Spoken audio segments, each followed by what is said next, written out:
Hello everyone, आपका हमारे YouTube channel पर स्वागत है। तो आज इस वीडियो में हम आपका जो सब्जेक्ट है history minor, history of India 1700 से 1857, इसके कुछ इंपॉर्टेंट क्वेश्चंस जानेंगे। तो अगर आपके पास भी हिस्ट्री माइनर में history of India 1700 to 1857 subject है 5th सेमेस्टर में, तो आप ये वीडियो कंप्लीट देखिएगा ताकि आपको भी इस सब्जेक्ट के कुछ इंपॉर्टेंट क्वेश्चंस के बारे में पता चल सके जो कि एग्ज़ाम में बार बार रिपीट किए जाते हैं एंड इस बार भी इन क्वेश्चंस के एग्ज़ाम में आने के काफ़ी चांसेस हैं। तो आइए स्टार्ट करते हैं। आइए जानते हैं history of India 1700 to 1857 subject के कुछ इंपॉर्टेंट प्रीवियस ईयर क्वेश्चंस। तो आइए स्टार्ट करते हैं। बिफोर स्टार्टिंग, अगर आपने अब तक हमारे चैनल को सब्सक्राइब नहीं किया है तो कर लीजिए ताकि आने वाली हर वीडियो की अपडेट आपको टाइम से मिलती रहे। साथ ही इस वीडियो को अपने दोस्तों के पास भी शेयर कीजिएगा ताकि उनकी भी हेल्प हो सके। तो देखिए, शुरू करते हैं पहले क्वेश्चन से। तो फर्स्ट क्वेश्चन जो काफ़ी ज़्यादा इम्पोर्टेंट है ये है, what was the impact of British education policies on Indian society, यानी कि ब्रिटिश शिक्षा नीतियों का भारतीय समाज पर क्या प्रभाव पड़ा। ब्रिटिशर्स ने जो भी एजुकेशन पॉलिसी बनाई थी उसका इंडियन सोसाइटी पर यानी कि भारतीय समाज पर क्या प्रभाव देखने को मिला। सेकेंड क्वेश्चन है, discuss the impact of British rule on Indian agriculture, यानी कि जो ब्रिटिशर्स थे, ब्रिटिश राज जो था उसका क्या प्रभाव पड़ा भारतीय कृषि के ऊपर। ठीक है, ब्रिटिशर्स ने जो भी पॉलिसीज़ बनाई थी एग्रीकल्चर से रिलेटेड यानी कि कृषि से संबंधित उन्होंने जो भी नीतियाँ बनाई थी उसका क्या प्रभाव देखने को मिला। थर्ड क्वेश्चन है, evaluate the role of zamindars under the British land revenue system, यानी कि ब्रिटिश भूमि राजस्व प्रणाली जो थी इसके तहत जमींदारों की भूमिका का मूल्यांकन करें। तो ये क्वेश्चन भी काफ़ी इंपॉर्टेंट है। नेक्स्ट क्वेश्चन है, analyse the reason for the failure of Maratha empire against the British, यानी कि ब्रिटिशर्स के खिलाफ मराठा साम्राज्य ने जो युद्ध लड़ा था उसमें मराठा साम्राज्य की हार हो गई थी, तो उसके कारण क्या थे। ठीक है। नेक्स्ट क्वेश्चन है, discuss the Anglo Mysore wars and their impact, यानी कि एंग्लो मैसूर युद्धों तथा उनके प्रभाव पर चर्चा कीजिए। एंग्लो वर्ड जो है, एंग्लो वर्ड का यूज़ किया जाता है ब्रिटिशर्स के लिए। ठीक है, तो एंग्लो मैसूर वॉर्स जो थी वो क्या थी, यानी कि एंग्लो मैसूर युद्ध यानी कि मैसूर के जो शासक थे उनका ब्रिटिशर्स के साथ अंग्रेज़ों के साथ जो युद्ध हुआ था उसी को एंग्लो मैसूर युद्ध कहा जाता है। ठीक है, तो उसके क्या प्रभाव थे इस पर चर्चा करनी है। नेक्स्ट क्वेश्चन है, how did the subsidiary alliance system help the British establish their rule in India, यानी कि सहायक संधि प्रणाली ने ब्रिटिशर्स को भारत में अपना शासन स्थापित करने में कैसे मदद की। तो ये भी काफ़ी इंपॉर्टेंट है। नेक्स्ट क्वेश्चन है, explain the significance of treaty of Allahabad, यानी कि इलाहाबाद की संधि का महत्व समझाइए कि जो ट्रीटी ऑफ इलाहाबाद हुई थी उसका क्या महत्व था। तो इसमें आपको इलाहाबाद की संधि का ही महत्व बताना है। इलाहाबाद की संधि जो कि 1765 में हुई थी। ठीक है। नेक्स्ट क्वेश्चन है, describe the role of Dalhousie in annexation of Punjab, यानी कि पंजाब के विलय में, पंजाब के एनेक्सेशन में लॉर्ड डलहौजी की क्या भूमिका थी, इसका वर्णन करना है। नेक्स्ट जो मोस्ट इंपॉर्टेंट क्वेश्चन है वो है, how did the Anglo Sikh wars affect the Sikh empire, यानी कि एंग्लो सिख युद्ध यानी कि सिखों ने अंग्रेज़ों के साथ जो युद्ध किया था उसमें सिख साम्राज्य को कैसे प्रभावित होना पड़ा, सिख साम्राज्य का उस पर क्या प्रभाव पड़ा था, तो यही बताना है। नेक्स्ट क्वेश्चन है, how did the British policies affect the Indian education system, यानी कि ब्रिटिश नीतियों ने भारतीय शिक्षा प्रणाली को कैसे प्रभावित किया।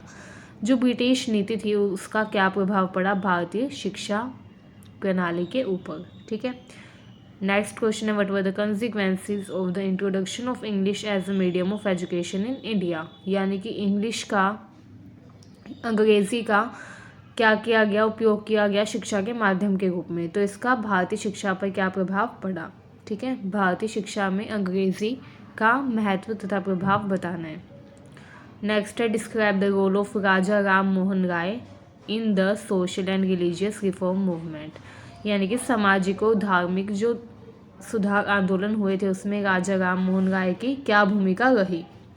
अगला जो क्वेश्चन है वो है, explain the contribution of the ब्रह्म समाज टू इंडियन सोसाइटी, यानी कि ब्रह्म समाज का क्या योगदान था भारतीय समाज के ऊपर। ठीक है, तो इसमें ये बताना है। अगला क्वेश्चन है, discuss the causes of the revolt of 1857, यानी कि 1857 के विद्रोह के कारणों पर चर्चा करें। कि 1857 में जो विद्रोह हुआ था, ठीक है, जो रिवोल्ट हुआ था, उसके कारण क्या थे। एंड इसमें प्रभाव भी पूछा जा सकता है कि उसका प्रभाव क्या पड़ा, तो आपको प्रभाव भी पता होने चाहिए। Next question, explain the role of Mangal Pandey in revolt of 1857, यानी कि 1857 के विद्रोह में मंगल पांडे की क्या भूमिका रही। अगला जो इंपॉर्टेंट क्वेश्चन है वह what were the political and economic consequences of 1857 revolt, यानी कि 1857 का जो विद्रोह हुआ था उसके राजनीतिक तथा आर्थिक परिणाम क्या थे।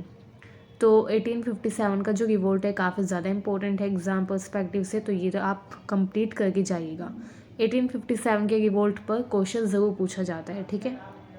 Next, describe the significance of Santhal rebellion, यानी कि संथाल विद्रोह का महत्व क्या था।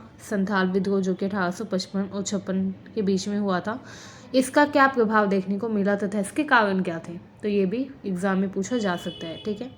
नेक्स्ट क्वेश्चन है how did the British revenue policies affect Indian farmers, यानी कि इंडियन फार्मर्स यानी कि भारतीय किसानों को कैसे प्रभावित किया ब्रिटिश राजस्व नीतियों ने। तो अगला जो इम्पोर्टेंट क्वेश्चन है वो है how did the commercialisation of agriculture affect Indian peasants, यानी कि कृषि के व्यवसायीकरण ने भारतीय किसानों को कैसे प्रभावित किया। तो ये भी बहुत इंपॉर्टेंट क्वेश्चन है जो कि एग्जाम में बार बार पूछा जाता है। नेक्स्ट क्वेश्चन है evaluate the contribution of Jyotirao Phule in the social reform movement, यानी कि ज्योतिराव फुले जो थे उनका समाज सुधार आंदोलन में क्या योगदान था, ठीक है।